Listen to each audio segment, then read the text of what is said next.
Hai Beb, udah subscribe belum? Hah? Masih belum? Ih, sok buruan cus subscribe dong, biar aku semangat terus bikin videonya. Buruan Bebs, yuk cus subscribe. Hai Beb, welcome to my YouTube channel. Buat beb-beb di rumah, aku mau memperkenalkan konten baruku yang namanya Kids Bunny, kisah seputar Bunda Ani.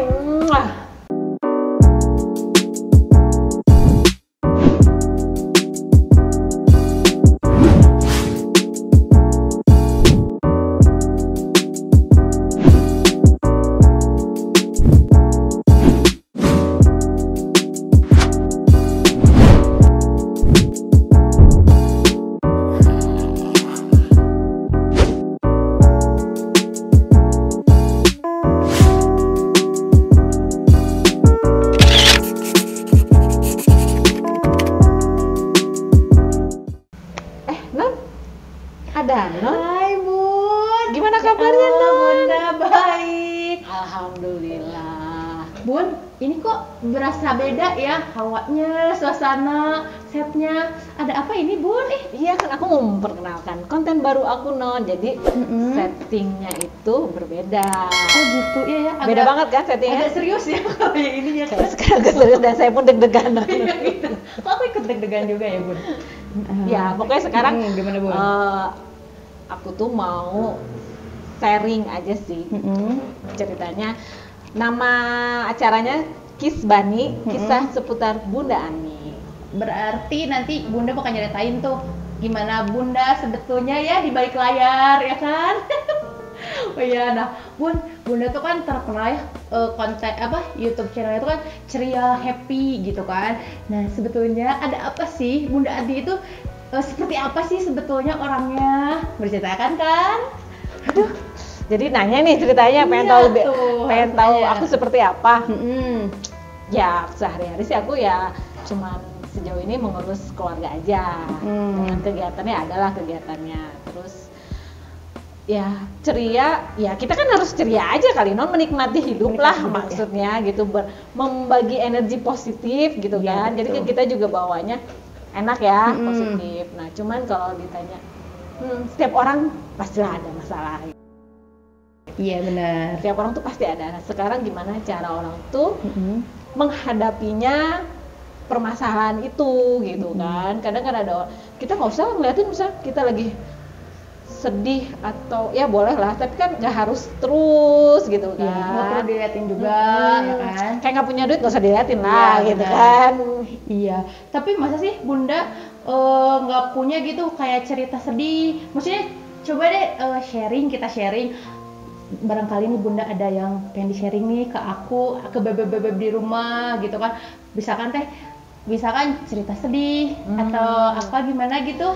Aku sih punya sih sedikit cerita gitu yang pernah aku alamin. Jadi yang menurut aku itu adalah saat dimana aku mendapatkan suatu cobaan yang besar lah ya selama perjalanan aku ini gitu kan. Aku merasa itu suatu cobaan yang besar dan aku hanya pengen cerita aja lah, berbagi pengalaman. Nah kan setiap orang punya cerita dan cerita itu mempunyai pengalamannya sendiri-sendiri gitu kan, memberikan kita pengalaman. Jadi saya membagi informasi ini bukan untuk apa ya mencari empati ya atau apa gitu, saya enggak, cuman pengen berbagi cerita aja lah gitu buat bebek-bebek di rumah gitu kan. Jadi saya aku tuh pernah punya cerita bahwa suamiku itu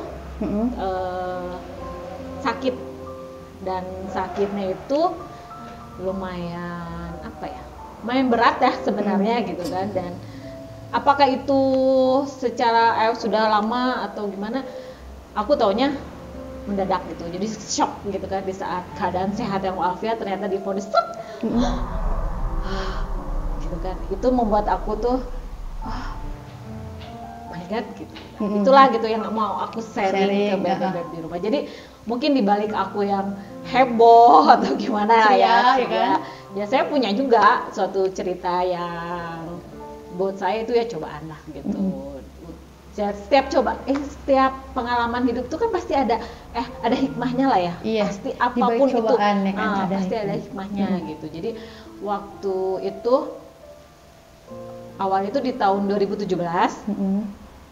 Jadi suami aku tuh kita melakukan ada tes kesehatan gitulah gitu kan. Yeah. Kita mau kemana gitu ya, ada tes kesehatan. Nah di situ ketahuan bahwa bapak ada permasalahan dengan jantung. Jantung. Terus udah gitu kita cek 2017 pertengahan lah ya. Iya. Kita cek, ternyata kata dokternya itu ada di permasalahannya itu ada di katupnya. Iya. Katupnya itu tidak menutup dengan sempurna. Jadi kalau orang lain mah buka mungkin ya. Iya. Bahasa dokternya aku nggak tahu lah ya gitu. Mungkin orang lain kan buka tutup. Nah sementara yang suamiku itu saat nutupnya itu masih ada kebocoran. Oh gitu, jadi agak terhambat gitu. Iya, ada kebocoran gitu, ya. si darahnya itu pas di jantung itu. Nah, terus aku tanya lagi, itu kenapa dok gitu kan, maksudnya penyebabnya apa? Terus kata dokter, ini bawaan lahir, jadi katanya gitu. Terus tapi ini gimana dok? Ini masih oke sih, masih bisa pakai obat aja katanya gitu kan. Oh ya udahlah, minum obat. Terus berjalan dengan waktu sampai akhirnya aku bilang, ngapain sih harus minum obat terus ya? Iya, benar. Suami saya keadaannya sehat kok, maksudnya dalam kalau kayak gini kita lihat sehat. Ayah tuh baik-baik aja Iya, ya kan? sehat gitu kan, tidak ada, ya biasa beraktivitas biasa. Ngapain sih minum obat terus gitu kan? Lagi aku mikir obat kimia nggak bagus juga kan, gitu kan. Udahlah nggak usah minum obat lagi aja, udahlah. Kita jalan itu 2017 sampai 2018, tak sampai ke 2018 itu masih rasanya oke aja gitu dengan dengan segala macam kegiatan sehari-harinya gitu kan, yang dia suka keluar kota, dinas kemana gitu kan, dengan pekerjaannya itu kan dia biasa suka dinas keluar kota kayak gitu kan. Ya dia oke gitu, nggak ada apa-apa gitu kan, tidak ada keluhan apapun sejauh itu, sampai akhirnya di 2018 bulan September waktu itu dia merasa sesek. 2018 itu bulan September, aku ingat waktu itu masih malam-malam waktu itu ya, dia tuh gelisah, nggak bisa tidur. Terus aku tanya kenapa, kok sesek ya katanya gitu kan. Wah sesek. Yaudah, subuh-subuh kita langsung kami tuh langsung ke rumah sakit ke UGD ya, rumah sakit swasta di Bandung lah gitu kan. Nah udah gitu periksa lah ke situ ya, terus pas diperiksa terus oh iya gimana ini mungkin jantungnya, dicek jantungnya kayak gitu. Terus ternyata ya udah harus rawat inap. Ini dari hasil ronsennya itu si paru-parunya itu warna putih. Nah warna putih itu kenapa dok? Ini ada cairan di paru-paru katanya dok. Itu buat sesek dan itu harus dikeluarkan. Dikeluarkannya lewat apa dok? Lewat obat katanya. Jadi kan kadang katanya sih ada juga yang disedot ya, kalau udah banyak. Nah kalau itu mah dikeluarkannya lewat obat. Jadi nanti maksudnya nanti pipisnya banyak mungkin ya. Jadi lewat kecil banyak. Jadi oh ya udah dok, itu kenapa ya? Mungkin dari jantungnya itu karena dia tidak menutup sempurna, jadi bocor. Jadi ngaruh juga ke paru-paru. Gitu jadi menggenangi paru-parunya kayaknya ada cairan gitu. Nah yaudah akhirnya dirawat, terus cairannya memang dikeluarin kan, dibuang, terus udah gitu sama si dokternya. Ini sih sebenarnya karena ini rumah sakit kedua ya. Jadi rumah sakit yang 2017 yang waktu itu pertama cek itu ya itu beda rumah sakit sama yang dirawat ini kan. Dokternya juga beda. Terus dokter ini bilang, "Oh ya ini ternyata dicek lagi, pernah dilihat emang si jantungnya bermasalah di klepnya." Berarti obat yang selama itu diminum nggak ada ngaruh?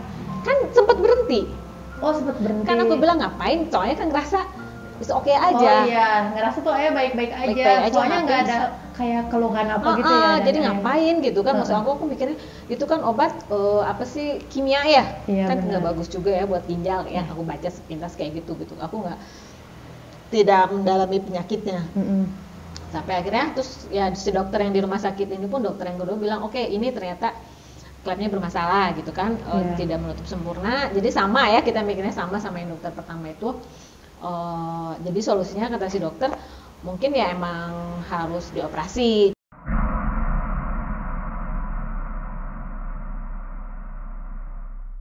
Cuman yang masih bisa sama obat dulu gitu kan. Dan operasi itu kan emang lumayan mahal ya, operasi klep tuh. Nah, kalaupun mau pakai BPJS dia harus antri. Iya kan dibatasin gitu ya. Terus udah gitu, tapi si dokter itu bilang sebelum melakukan operasi, jadi ada satu yang namanya harus dilakukan, namanya istilahnya itu TEE, tes gitulah. Di tes lagi semua-muanya kayak gini. Kayaknya cuma dilihat bagian dalam aja. Tapi alatnya cuma ada di rumah sakit yang besar di Bandung, rumah sakit pemerintah, dan itu pun harus antri. Ya udah, kita daftar aja dulu gitu kan. Nah, setelah udah daftar itu udah menjalani itu dari September kan, terus tetap rutin sebulan sekali ke dokter kan, minum obatnya udah harus minum obat. Nah tapi pas di bulan Desember, masih tahun yang sama 2018 itu, dia ngerasa sakit punggungnya sakit gitu, nggak nyaman banget si punggungnya itu gitu kan, sampai sakit punggung. Terus udah gitu kejadian lagi, agak sesek juga dia pas 2018 tuh, terus agak sesek, terus 2018 tuh agak sesek, terus sama sakit punggung gitu kan. Nah kita mau ke rumah sakit, balik lagi yang pertama itu ya, yang pertama dirawat itu, balik lagi situ ternyata penuh. Nah yaudah, kita kemana dong alternatifnya gitu? Oh yaudah, kita balik lagi ke rumah sakit yang awal, yang pertama kali kita divonis itu kan. Yaudah baliklah ke rumah sakit itu tuh, terus ke dokter yang awal kan. Nah udah periksa lagi sama si dokter, oh ya ini Pak, tetap dari si klep jantung itu katanya gitu. Oh yaudah, kasih obat, dirawat berapa hari waktu, kurang lebih 3 atau 4 hari. Soalnya emang kalau udah kasih obat tuh ya dia nggak merasakan apa-apa lagi. Jadi gitu. kayak sehat gitu ya, kelihatan dari luar segar gitu kan. Udah 3 atau 4 hari gitu kan di situ dirawat di situ. Terus udah gitu akhirnya udah, terus ya dok ini katanya kalau ya emang ini salah satunya emang harus operasi kata si dokter. Tapi kan operasinya emang mahal kan katanya. Ya paling nanti antri di rumah sakit pemerintah. Ada. Oh ya udah dok, tapi sebelumnya harus TE itu katanya. Oh iya, kita udah kami udah daftar kata si ayah. Oh ya paling nunggu nanti dipanggil lah ya katanya. Oh ya udah, oke. Udahlah, keluarlah itu. Nah itu tuh sama dokter yang pertama ya. Gitu kan. Nah oke lah. Akhirnya dengan berjalannya waktu kita nunggulah nunggu jadwal operasi. Bukan, jadwal tes.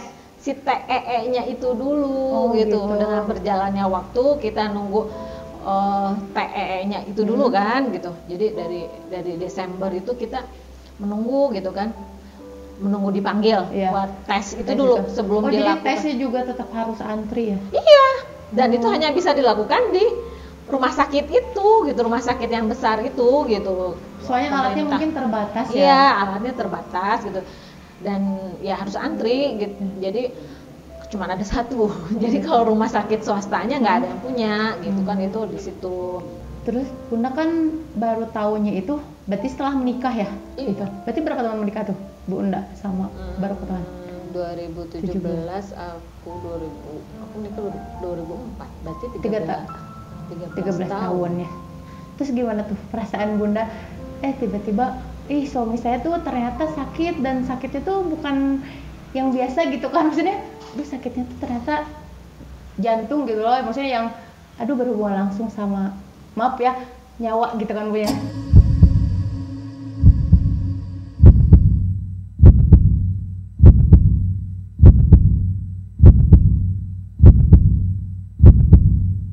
Terus ngeliat si susternya udah mulai bolak-balik gitu non, bolak-balik. Aduh, kok kayaknya ada sesuatu yang gak beres nih gitu kan. Aduh, apa nih? Terus si susternya bilang, Bu, Bapak nggak jadi TEE. Hah? Aku tuh tambah deg-degan ya?